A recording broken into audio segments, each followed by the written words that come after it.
Hello everyone, welcome to our YouTube channel माँ Saraswati classes Gorakhpur.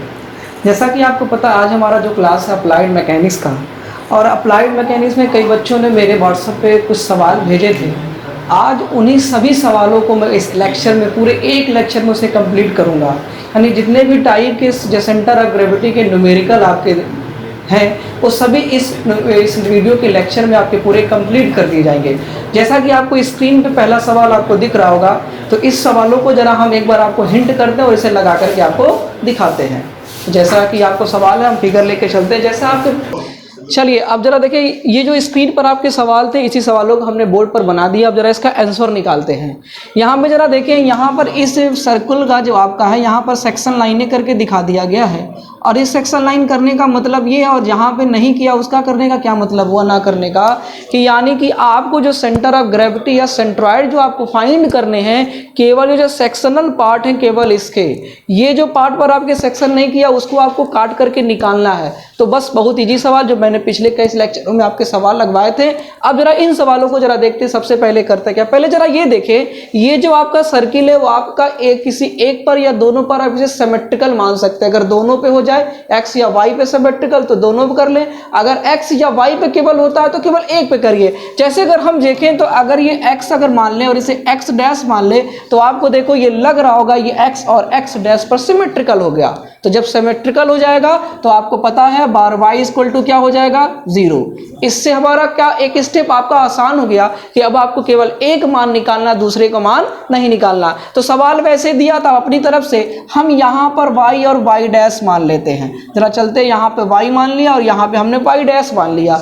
अब जरा चलते हैं, उसका हम क्या निकालते हैं, सेंट्रॉइड निकाल करके दिखाते हैं। तो सबसे पहला काम आपको बताया गया है, जो बड़ा जो वृत्त है यानी सर्कल जो बड़ा है, यानी सबसे पहला काम आप क्या करोगे, बड़े वृत्त का क्षेत्रफल निकालिए, यानी सर्किल का एरिया निकालिए। यानी हम A1, तो आपको पता है एरिया क्या होता है सर्किल का, पाई आर स्क्वायर। तो आप जरा देखें, इसकी जो रेडियस दिया वो r स्क्वायर दिया, तो इसलिए पाई आर स्क्वायर हो गया। अब आपको पता है हम इसका निकालेंगे x1। अब जरा x1 की बात करें तो आपको पता है इसका जो सेंटर होता है उसकी रेडियस की दूरी पर होता है, तो इसका रेडियस कितना दे दिया है, r। आपको पता है अगर हम y1 की बात करें तो y1 0 होगा। क्यों होगा, क्योंकि आपको पता है कि x और x डैश पर, या आप कह सकते हो x और x डैश पर ये सिमेट्रिकल, इस वजह से आपका y1 का मान 0 हो जाएगा। अब इसके बाद आपको हम अगला लेक्चर लेकर अगला इसके बाद चलते हैं। अब निकालेंगे छोटे वृत्त का। अगर हम बात करें छोटे वृत्त का, अगर हम क्षेत्रफल निकालें, तो अब जरा देखिए, छोटे वृत्त का अगर आप क्षेत्रफल निकालते हो, जिसको हम A2 से रिप्रेजेंट कर रहे हैं, तो आपका होगा पाई आर स्क्वायर होगा। अब आप जरा देखो, यहाँ पर जो रेडियस दिया है वो r बाई क्या दिया, 2। अब यहीं पर r बाई 2 को आप रख दीजिए। जब r बाई 2 को रखेंगे और इसको स्क्वायर करेंगे तो पाई आर स्क्वायर बाई कितना हो गया, 4। अब जिसमें भी हो r डायमेंशन इन mm या r डायमेंशन इन सेंटीमीटर जो भी दिया हो, तो आपने देखे बड़े वृत्त का निकाल लिया, छोटे वृत्त का निकाल लिया। अब हमें सेंट्रॉइड निकालना, सेंट्रॉइड फाइंड करने का एक फार्मूला हमने डिराइव कराया था। आप जरा पिछला लेक्चर देख ले अगर आपको समझ में ना आए ये सारे टॉपिक। तो अब जरा हम चलते हैं, हम निकालते हैं बार x। तो बार x का फार्मूला A1 x1। अब यहाँ लगाएंगे -A2 x2 divided by A1 minus A2। अब कई लोगों के क्वेश्चन ये दिमाग में आएंगे कि अभी तक पिछला जो लेक्चर हमने बनाया था हर जगह वहाँ प्लस कर रहे थे। वहाँ प्लस करने का एक रीज़न था कि वहाँ चीज़ें ऐड हो रही थी, मतलब अगर एक आयत था तो उसके ऊपर एक और आयत रखा जा रहा था। तो यहाँ जब ऐड होंगी तब जोड़ा जाएगा। जब इसे निकाला जा रहा, बड़े में से छोटे को घटा रहे हो, तो बड़े एरिया में से छोटे को क्या करना पड़ेगा, घटाना पड़ेगा। तो इसलिए यहाँ पे सिंबल क्या लगाना पड़ेगा, माइनस लगाना पड़ेगा। अब A1 x1 minus A2 x2 divided by A1 minus A2। अब जरा इसी को सॉल्व करते हैं और आपको दिखाते हैं इसका आंसर कैसे निकालेंगे। अब जरा चलते हैं। अब A1 x1, A1 का मान आपका दे दिया, कितना दिया यहाँ हम लगाते हैं। A1 का मान दिया पाई आर स्क्वायर, x1 का मान आपका दिया कितना, r दिया माइनस। अब जरा देखो A2 का मान आपका दिया है पाई, अब ये r स्क्वायर बाई 4 हो जाएगा इनटू। अब जरा देखें x1 के बाद हमें चाहिए x2। यहाँ देखो, इसका हमने x2 नहीं निकाला, तो इसका जब x2 आप निकालोगे तो आपको पता, अभी हम जब भी आप कोई भी डिस्टेंस को लेते हैं तो हमेशा ऑरिजिन से लेकर के चलते हैं। तो इसका जो सेंट्रॉइड होगा अगर इस वृत्त का, तो हम यहीं पर मान सकते हैं, यहाँ पर होगा। ये दूरी आपकी कितनी है, r/2 है। लेकिन आपको पता है यहाँ से यहाँ भी दूरी आपकी तो दिया गया है, और ये कितना दिया है, +r। यानी कि आपका इसका जो सेंट्रॉइड होगा इस x और y एक्सिस के ऑरिजिन से इतनी दूरी पर जा रहा है तो ये r/2 प्लस कितना r। अब इसका क्या करेंगे, हम जोड़ेंगे। जब इसका एलसीएम निकाल के अगर आप जोड़ोगे तो लगभग आएगा 3/2, यानी x2 का मान आपका आ गया 3r/2। अब इसी x2 का मान यहाँ पर क्या करिए, रख दीजिए 3r/2 और डिवाइडेड बाई a1 का मान कितना है πr², a2 का मान आपका कितना है πr²/4। जब इसे सॉल्व करोगे तो लगभग जो आपका आंसर मिलेगा वो 5r/6 आपका ये आंसर, यानी बार x का मान आपका 5r/6। इस तरह से आपने पहले सवाल का क्वेश्चन का सॉल्यूशन अब इसे कर लीजिएगा। अब इतनी चीजें आपको आनी चाहिए, ये मैथ की कैलकुलेशन है जो आप बहुत पहले शुरू से ही पढ़ते चले आ रहे हैं। तो इस तरह से पहला क्वेश्चन का आपका आंसर फाइंड हो गया। अब हम बात करते हैं, आपके स्क्रीन पर देखिए दूसरा सवाल दिख रहा होगा। अब इन दूसरे सवालों को हम आपको हिंट करके दिखाते हैं। अब देखते हैं इन सवालों को। ये जो सेकंड सवाल आपके जो दिख रहा है बोर्ड पे, अब इसका हमने बनाया। आप जरा देखिए, इसका आप फिगर बना करके इसका आंसर बनाते हैं। हमने फिगर तो बना करके दिखा दिया, अब इसका सॉल्यूशन करते हैं। अब देखिए, सबसे पहला काम यहाँ पे हमने बताया जिसका सेक्शनिंग किया गया, आपको केवल उसी का सेंट्रॉइड निकालना है। जो सेक्शन नहीं है वो भाग मतलब आपको पूरे में से निकालना है। तो सबसे पहला काम, अगर इसको हम ए मान लें, अगर इसको बी मान लिया जाए, इसको सी मान लिया जाए, ये डी मिल जाए, तो आपको नजर आ रहा होगा ABCD एक स्क्वायर है। अगर हम ABCD की बात करें तो ABCD देखिए, ये भी 6 मीटर है, ये भी 6 मीटर है। तो जहां पे अगर आपको पता है लेंथ और ब्रेड्थ कॉमन अगर हो जाते हैं तो आपका ये वर्ग हो जाता है। तो अब हम क्या करेंगे, इस ABCD का एरिया निकालेंगे। तो जब इसका आप एरिया निकालोगे, जब क्षेत्रफल निकालोगे, तो आपको पता होगा जो स्क्वायर का जो एरिया होता है वो क्या होता है, भुजा का स्क्वायर। तो यानी कि आप इसका करेंगे जब, तो यहाँ का जब 6 का स्क्वायर करेंगे तो कितना आएगा 36। इसकी जो यूनिट दी गई है जरा देखिए मीटर में, तो ये मीटर क्या हो जाएगा स्क्वायर। अब जरा देखें, इसके बाद यहां पर हम इस फिगर में सिमेट्रिकल क्यों नहीं मान रहे हैं, क्योंकि इस फिगर में देखें x डैश y और y डैश पहले से बता दिया है कि आपको यहां पे रख करके लेकर के चलना है। अब जरा चलते हैं, अब इसका हमको x1 भी निकालना होगा और y1 भी निकालना होगा। तो आपको पता होगा अगर कोई स्क्वायर हो या कोई रेक्टेंगुलर हो, इसका जो सेंटर ऑफ जी होता है उसके हमेशा मिड पॉइंट पर होता है। यानी इसका जो यहाँ पर होगा, आपने पढ़ा होगा, ये जो दूरी होती है b/2 दूरी पर होती है, और ये जो होती है h का आधा यानी h/2। तो अगर देखा जाए x1 बराबर आपका b/2, तो इस सवाल में जो ब्रेथ दिया वो कितना 6 दिया है, यानी 6/2 करेंगे तो कितना मीटर आ जाएगा, 3 मीटर आ जाएगा। उसी तरह सिमिलरली अगर y1 की बात करें तो इसकी जो हाइट दिया वो 6 दिया है, यानी h/2 होगा, ये भी 6/2 यानी 3 मीटर। यानी इसका जो x1 और y1 जो निकला दोनों क्या है, कॉमन है।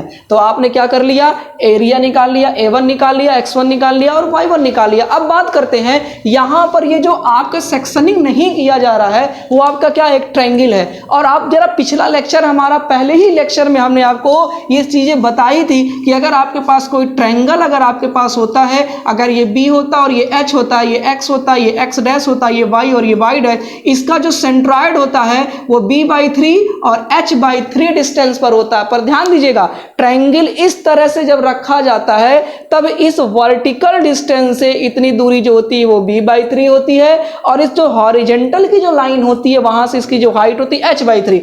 अब जरा इस फिगर में देखो, वर्टिकल लाइन आपके x एक्सिस की तरफ नहीं दिया, x एक्सिस की दूसरी तरफ दिया है, लेकिन हम जब भी नोट करेंगे ये जो दूरी आपकी होगी वो आपकी b/3 ही होगी, और यहां से ये जो दूरी होगी, क्योंकि हमको वर्टिकल से आपको ये लेना है और ये वाली जो दूरी लेना वो हॉरिजेंटल से, तो ये होगा आपका h/3। देखिए गलतियां यहीं पर आप लोग करेंगे, आप जो डिस्टेंस लेके चलेंगे, कई लोगों ने सवाल भेजते हैं तो यहीं से ले लेते हैं, यहां से h/3 ले लिया, यहां से b/3 ले लिया, यहां से h/3। आपको जरा पिछला फिगर देखिए, हमने जब ट्रायंगल दिया था तो ट्रायंगल में मैंने बताया था ये हाइट और ये ब्रेथ है, इसका जो सेंट्रॉइड होता है यहां से इस वर्टिकल डिस्टेंस, इसका जो सेंट्रॉइड होगा वो b/3, और जो हॉरिजेंटल से जो इसकी जो हाइट होगी h/3। अब ये ट्रायंगल उल्टा पलट के रख दिया, तो ऐसा नहीं, पलट के रखने से आपका क्या होगा, वही चीजें सेम रहेंगी, वो भी जिस तरह वो अगर पलटेगा तो इसकी डिस्टेंस जो वहां से मेंशन की जा रही थी वो भी पलट जाएगी। तो अब देखिए ये h/3 हो जाएगा। अब आपको जो डिस्टेंस लेना, पहले इस ट्रायंगल का एरिया निकालिए। अगर हम इस ट्रायंगल का कोई नाम कर दें, मान लीजिए C है, इसे हम M कर दें, इसे M कर दें, तो अब जरा अगर हम बात करें CMN ट्रायंगल, और आपको पता है ट्रायंगल का जो एरिया होता है, क्षेत्रफल होता है 1/2 b × h, यानी आधार इंटू हाइट, तो 1/2 आधार इसके लिए जरा देखिए कितना बेस 3 मीटर, हाइट भी देखिए आपका कितना दिया 3 मीटर। इसे सॉल्व करेंगे तो लगभग 9/2 मीटर स्क्वायर, इसे आप सॉल्व कर लीजिएगा 9/2 मीटर स्क्वायर। अब इसका हम निकालेंगे क्या, x2 निकालेंगे। अब जरा ध्यान दीजिएगा, अब आपका x2 की बात करें तो जरा ध्यान दीजिए, x पर चली जाने वाली दूरी x2 होता है। हमको अब यहां का इसका जो सेंट्रॉइड चाहिए, यानी यहां से यहां तक की दूरी चाहिए। अब आपको देखो ये दूरी पता है कि b/3 होता है। जब इस b/3 को आप सॉल्व करोगे तो अगर हम वृत्त की बात करें तो इसका बेस कितना दिया 3, यानी 3/3 डिवाइड करेंगे कितना आएगा 1, यानी यहां से यहां तक की दूरी कितनी है 1।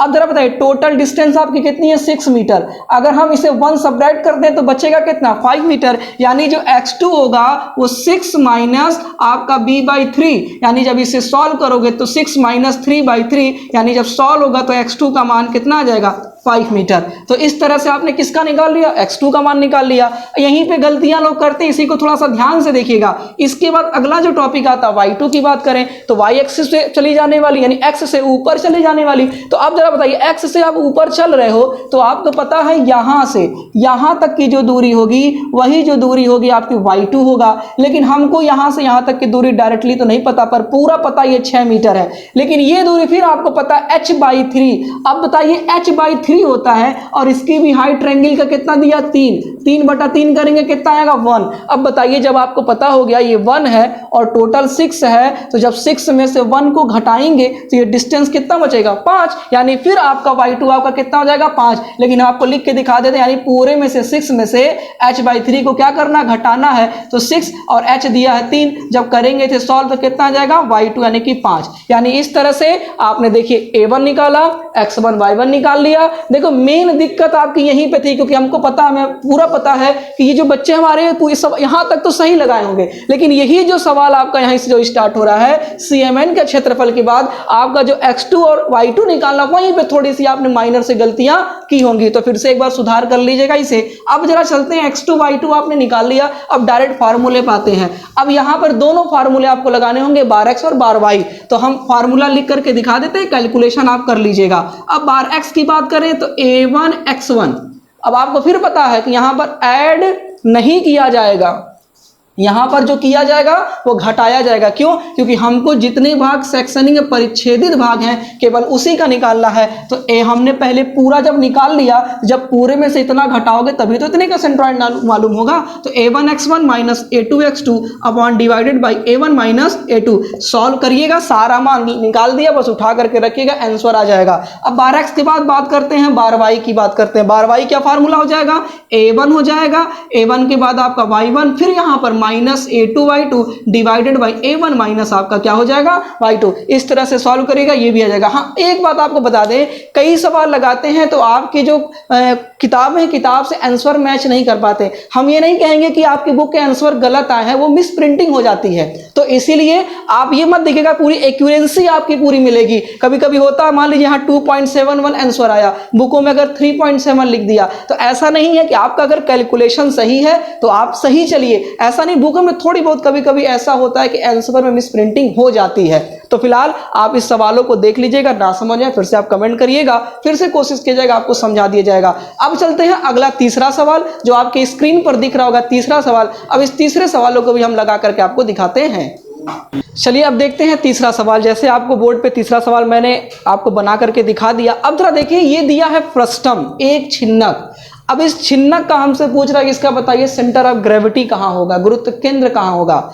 हमने ऐसा कोई फार्मूला आपको बताया नहीं कि जहां पर आप फ्रस्टम का आप पॉइंट बता सको। हमने आपको पिछले ही लेक्चर में, हमने 3D लेक्चर में आपको बताया था कि अगर आपके पास कोई शंकु हो, कोन, तो हमने बताया था अगर कोन का अगर आपको सेंटर ऑफ ग्रेविटी पता करना है तो कितनी दूरी पर होता है, h/4 दूरी पर आपका होता है। तो अब बताइए इसकी जो दूरी h/4 होता है तो ये किसके केस में होता है, जब शंकु दिया, कोन दिया, ये तो फ्रस्टम दिया। तो अब इसको सबसे पहला काम, इसको आपको बनाना पड़ेगा कोन में। तो कोन में बनाने के लिए हमने हल्की पॉइंट्स ऐसे डॉटेड लाइन ऊपर खींच दिया, ऐसे डॉटेड लाइन ऊपर खींच दिया। अब इसे हम क्या करते हैं, इसे हम लोग y एक्सिस पे सिमेट्रिकल मान लेते हैं। इससे फायदा ये होगा सिमेट्रिकल मानने से, हमारा एक मान शून्य हो जाएगा।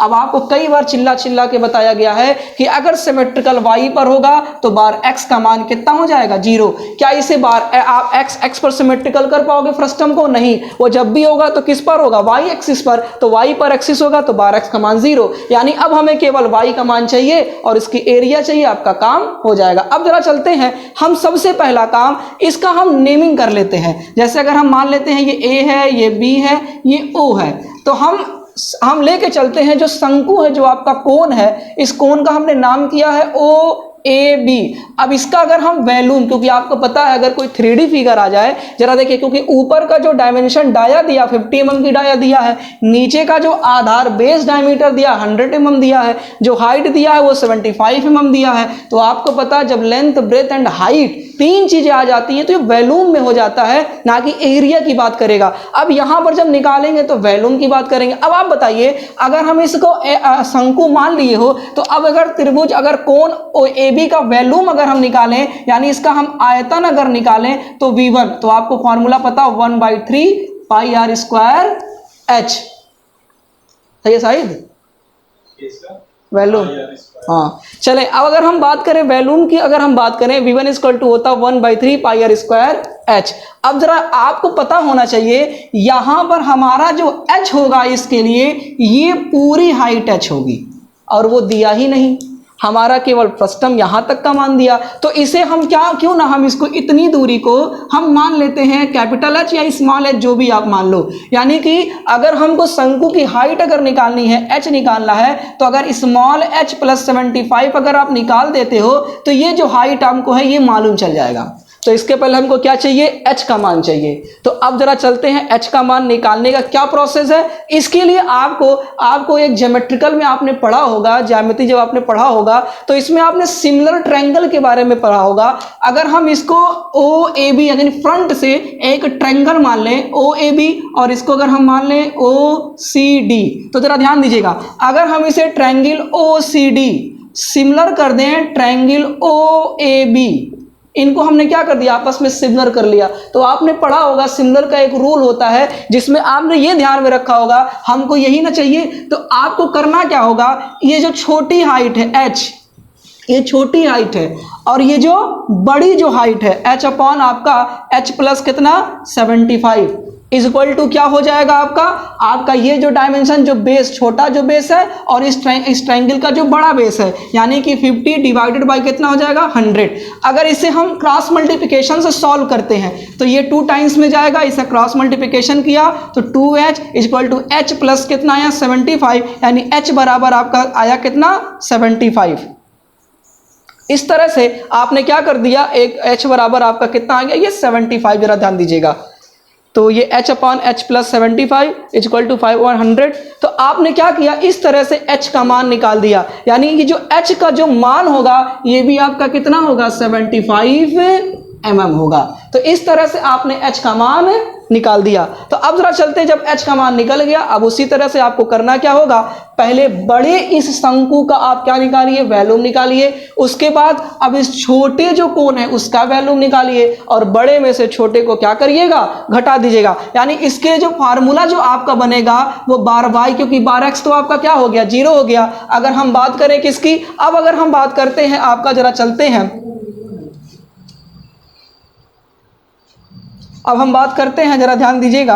अब इसके बाद आपका जो फार्मूला बनेगा बार वाई जो बनेगा वो a1 y1 minus, sorry a1 नहीं v1 y1 प्लस आपका हो जाएगा v2 y2 divided by v1 minus v2। अब आपको पता है यहाँ पे v1 का मान आपने निकाला, v2 का मान आपको निकालना पड़ेगा। तो अब जरा ध्यान दीजिए, अगर हम छोटे शंकु यानी छोटा जो कोण आपका दिया है वो क्या दिया है, ट्रायंगल से हम रिप्रेजेंट कर रहे हैं, वो फ्रंट व्यू से केवल OCD। अगर इसका वैल्यू की बात करें तो उसका भी 1/3 पाई आर स्क्वायर एच। अब इसके लिए h का मान ये रख दीजिएगा, और जब इसकी बात करेगा तो इस वाले h को और इस वाले h को जोड़ करके इसका क्या करिएगा, आंसर को सॉल्व कर लीजिएगा। तो इस तरह से आप इस तीसरे क्वेश्चन को देखिए, तीसरे क्वेश्चन में हमको पता आप लगा ले जाते हैं, बस इसी हाइट को निकालने में आपको थोड़ी सी दिक्कतें आती। तो इस हाइट का प्रोसेस हमने बता दिया, करेंगे क्या इस हाइट को निकालने के लिए? सबसे पहला आप अपने हिसाब से क्या करेंगे, एक रचना कर लेंगे, बढ़ा देंगे इसे। अब इसे हम मान लेंगे कि ये h है, तो आपको पता है ये आपका OCD एक ट्रायंगल बन रहा है और OAB भी एक ट्रायंगल बन रहा है। तो आपको करना क्या होगा, इस जो छोटी हाइट जो शंकु की है, इस बड़ी हाइट से क्या करेंगे, दोनों को डिवाइड करेंगे। तो मैंने h लिया पहले और इस वाले को h प्लस कितना दिया, 75 कर दिया, इक्वल टू आपको देखो ये नीचे का जो बेस दिया 50 और नीचे का ये दिया 100, तो 50/100। इसे सॉल्व किया तो 1/2 आया, इसका गुणा किया 2h और इसका h प्लस कितना आ गया 75। तो आपको पता जब h इधर लेकर आएंगे, जब घटाएंगे तो h बराबर कितना आ जाएगा 75। तो इस तरह से आपने क्या कर दिया, इस वॉल्यूम वाले सवालों को लगा दिया। तो आप इसे लगा लीजिएगा। तो ये रहा तीसरा सवाल। अब इसके बाद देखते हैं अगला चौथा सवाल जो आपकी स्क्रीन पर आपको दिख रहा होगा।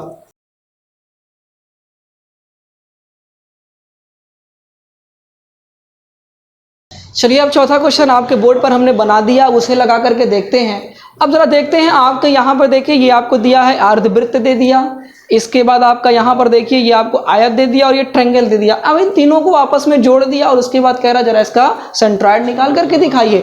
तो हमने याद रखिएगा ये जो फिगर बनाया है, हमने जो आपको प्रैक्टिस कराया था या आपको जो फार्मूला बना करके दिखाया था, हमने कहा था अगर इस तरह से आपके पास कोई सर्किल अगर इस तरह से रखा हुआ हो अर्धवृत्त, अब इसका जो सेंट्रॉइड अगर आपको पता करना हो तो हमने बताया था यहाँ से जो दूरी होती है r और ये जो दूरी होती है 4r/, कितना होता है 3π।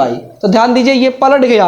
अब ये फिगर आपका इस तरह से, तो याद रखिएगा जो हम डिस्टेंस लेकर चलते थे वो एक फ्लैट हॉरिजॉन्टल लाइन से, यानी यहां से यहां तक की जो दूरी होगी आपकी वो 4r/, कितना होगा 3π। लेकिन हमको जो y एक्सिस और x एक्सिस से जो दूरी चाहिए, ये जो दूरी आपकी होगी इसी दूरी को हम लोग बोलेंगे x1 और ये जो दूरी होगी वो आपकी क्या होगी y1। तो इस तरह से आपको x1 और y1 निकालना। जरा चलते हैं सबसे पहला सवाल। आप यहाँ अर्धवृत्त का अगर हम बात करें तो हम बात करते हैं अर्धवृत्त का जो क्षेत्रफल होगा आपको पता है πr² डिवाइडेड बाय कितना हो जाएगा 2।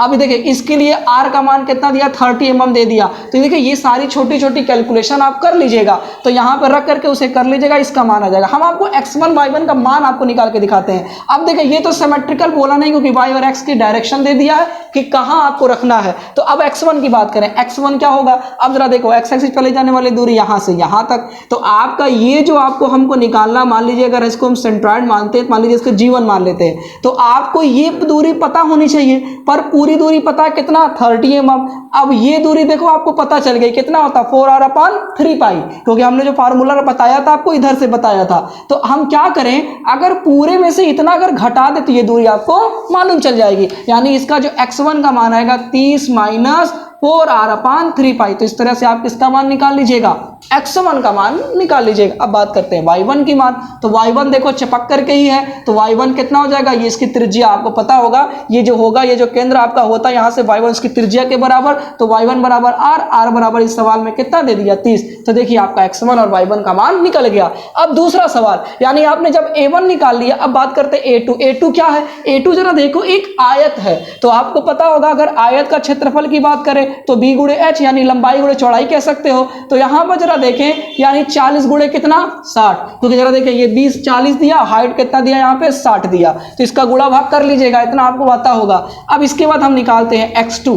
तो आपको पता होगा कि अगर कोई आयत हो या कोई आपका वर्ग हो, उसका जो सेंट्रॉइड होता है उसके हमेशा मिड पॉइंट पर होता है। यानी यहाँ पर अगर हम g2 की बात करें तो यहाँ से याद रखिएगा जहाँ होगा तो ये होगा 40/2 पर होगा और यहाँ से यहाँ तक कितना होगा 60/2। जरा चलते हैं लिख लेते हैं। तो x2 का मान हो जाएगा 40/2, ठीक है, पर हमको पता है हम y से दूरी को पूरा नापेंगे, तो ये ना 40/2 और ये दूरी भी इसमें क्या करेंगे जोड़ लेंगे, तो इसमें कितना है ये 30, तो इसको भी क्या कर लिया ऐड कर लिया। अब इसका मान निकाल दीजिएगा। अब x2 की बात किसकी बात करते हैं, y2 में हम इसलिए नहीं जोड़ा कर रहे हैं क्योंकि सभी जो आपके फिगर रखे गए हैं वो x एक्सिस से चिपका करके या x एक्सिस पर रखे, तो इसीलिए इसको यहीं से, तो ये 60/2 यानी कि आपका ये जो आपका होगा 60/2 करेंगे तो कितना आ जाएगा 30। तो जरा देखें ए आपको निकल गया। अब बात करते हैं तीसरा नंबर। अब तीसरा नंबर हिंट करते हैं, आपका सवाल ये खत्म हो जाएगा। अब जरा चलते हैं तीसरे में ट्रायंगल। तो ट्रायंगल अभी पिछला सवाल भी किसी बच्चे ने ट्रायंगल के बारे में पूछा था, फिर देख लें। हमने जो ट्रायंगल का फार्मूला आपको बताया था वो इस तरह से ट्रायंगल रख करके बताया था कि अगर ये h हो ये b हो, तो यहां से देखें इस वर्टिकल लाइन से जब चपक करके ये दूरी जाती है वो b/3 होगा, और इस हॉरिजॉन्टल लाइन फ्लैट वाले से जो होता है वो h/3। क्या ट्रायंगल यहाँ ऐसे रखा है? नहीं, वो पलट दिया है। तो अब जरा देखो, तो ये तो ठीक रखा है, ये वाली चीजें हम नीचे पढ़े थे, यहाँ ऊपर रख दिया, तो यहाँ से यहाँ तक की जो दूरी होगी वो आपका कितना होगा? b/3। इस सवाल में b कितना है? 30 है।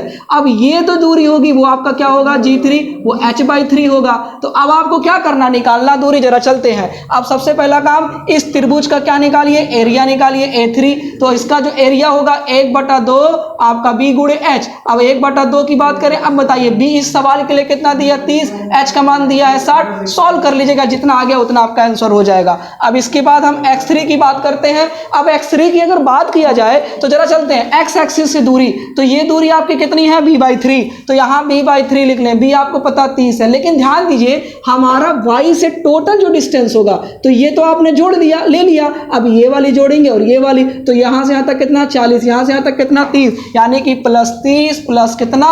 40। इस तरह से आपका क्या निकल गया? x3 निकल गया। अब लास्ट में फाइनल आता y3। अब y3 हमने बार बार बताया कि y3 हमेशा x एक्सिस पे चपक कर है, तो ज्यादा उसमें कुछ जोड़ना नहीं रहेगा, डायरेक्ट ले लीजिए। लेकिन आपको पता होगा कि ये दूरी 60 दिया है और ये दूरी हमको पता नहीं, पर ये दूरी पता कितना? h/3। तो अगर 60 में से h/3 घटा दें तो ये दूरी मालूम चल जाएगी। तो यहाँ हो जाएगा 60 माइनस h/3। इसको सॉल्व कर लीजिएगा, जितना आ गया वही आपका आंसर हो गया। अब जरा चलते हैं फाइनली उन सबको जोड़ने के बाद उसका मेन सेंट्रॉइड कहाँ होगा? तो उसके लिए जो बार x आपको पता होगा a1 x1 प्लस, यहाँ प्लस क्यों लगाया? क्योंकि आपको पता है इन सबका सेक्शन किया है, यहाँ हम किसी चीज को अलग नहीं कर रहे, जुड़ रहा है। तो अब यहीं पर a2 x2 a3 x3 divided by a1 a2 a3 रख करके मान लगा लीजिएगा।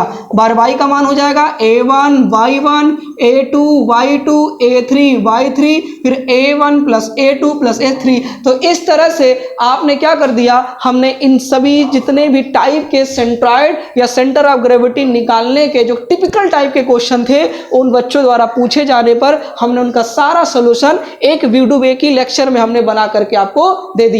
बाकी अगर आपको इस टॉपिक में कभी कोई परेशानी होगी तो आप हमारे व्हाट्सएप पे पर्सनली आप हमें मैसेज कर दीजिएगा। आपको स्क्रीन पर मेरा व्हाट्सएप नंबर और डिस्क्रिप्शन में भी मेरा व्हाट्सएप नंबर आपको मिल जाएगा, उस पर आप बाई कॉल या बाई व्हाट्सएप के मीडियम से माध्यम से आप अपने क्वेश्चन को हमारे तरफ शेयर करिएगा। हम कोशिश करेंगे आपको अगला जो आपको वीडियो जो भी मिलेगा वो अगला लेसन का मिलेगा, क्योंकि इस लेसन पे बहुत ज्यादा वीडियो क्वेश्चन की भी बन गई है। तो अगला जो वीडियो अगला जो लेसन हमारा आएगा, जो इस मैकेनिक्स का सबसे मेन इंपॉर्टेंट लेसन माना जाता है मशीन, तो अब मशीन का अगला लेक्चर आपको कुछ दिनों में मिल जाएगा। बाकी आप अभी तक के जो वीडियो आपको बनाए हैं, अगर आपको कहीं वीडियो में अगर आपको कोई कमी लगी हो तो इस वीडियो की कमी को आप कमेंट बॉक्स में बताइए, अगली वीडियो में इस कमी को दूर किया जाएगा। फिलहाल इस वीडियो को ज्यादा से ज्यादा शेयर करें, लाइक करें और हमारे चैनल को सब्सक्राइब करिए। Thank you so much.